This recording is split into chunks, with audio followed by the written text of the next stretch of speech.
The reason we oppose it is because all those pieces of legislation were a direct violation of the Second Amendment.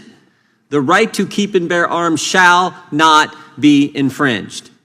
Plain and simple. It doesn't say the right to keep and bear muskets shall not be infringed. It doesn't say shall not be infringed unless Democrats say this weapon looks so scary we have to get rid of it. It doesn't say that at all. It says shall not be infringed. Today we're diving into a heated exchange between Representatives Jim Jordan and Jerry Nadler on an issue that gets people talking every time, the Second Amendment.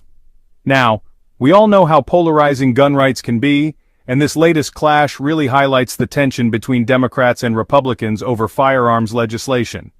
So, buckle up because we're going to break down the key points, and trust me, you'll want to stick around till the end. Alright, so Jim Jordan wasted no time getting to the heart of the matter. In his opening statement, he called out Jerry Nadler and the Democrats for pushing legislation that he believes is a direct violation of the Second Amendment.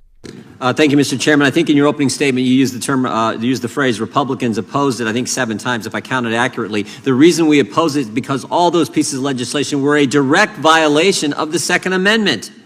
The right to keep and bear arms shall not be infringed. Plain and simple. It doesn't say the right to keep and bear muskets shall not be infringed. It doesn't say shall not be infringed unless Democrats say this weapon looks so scary we have to get rid of it. It doesn't say that at all. It says shall not be infringed. We said this in the last markup on legislation where the Democrats were trying to infringe on Americans, law-abiding American Second Amendment liberties. We said the Democrats' beef is with the Second Amendment. If you want to change you want to get rid of the Second Amendment, go try a constitutional amendment. See how far you get with that. But instead, no, you come with these pieces of legislation. If this legislation becomes law, millions of firearms that Americans legally own today will be illegal. Under this bill, if you give one of those legally owned firearms to a family member or a friend or a neighbor, you could end up in federal prison for 5 years if you don't go through an FFL for a background check prior to letting your grandson use your firearm. Think about that. Millions of guns that fit the description of those outlined in this bill are in the homes of law-abiding Americans as we speak right now. This bill would send these lawful firearm owners to prison if they try to give a neighbor or sell them to a friend. Not only would this legislation strip Americans of their rights, but it would do nothing to make our communities safer. We know that because Democrats tried it before.